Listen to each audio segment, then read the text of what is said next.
હવે આગળ વાત કરીએ તો ગીર સોમનાથમાં ચા વેચનાર વેપારીને ઇન્કમટેક્સ વિભાગે ફટકારી 115 કરોડની નોટિસ।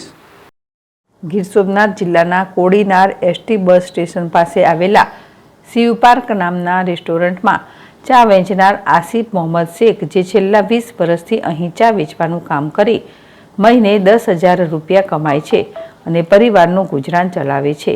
આસિફ ક્યારેય 5 લાખથી વધુ રૂપિયા જોયા પણ નથી, પરંતુ હાલ આસિફ મોહમ્મદ શેખ અને તેના પરિવાર પર આભ ફાટ્યું છે, જેના કારણે ઇન્કમટેક્સ વિભાગે આસિફ મોહમ્મદ શેખને 115 કરોડ 92,09,921 રૂપિયાની નોટિસ ફટકારી ટ્રાન્ઝેક્શનનો ખુલાસો માંગ્યો છે, જેને લઈ આસિફ મોહમ્મદ શેખ અને તેનો પરિવાર મુસીબતમાં મુકાયો છે।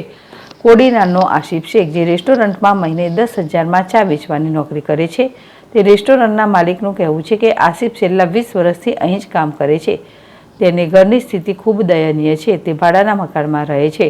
મકાન માલિક તેમની પાસે 32,000 રૂપિયા ભાડાના માંગે છે, જ્યારે હું 80,000 માગું છું।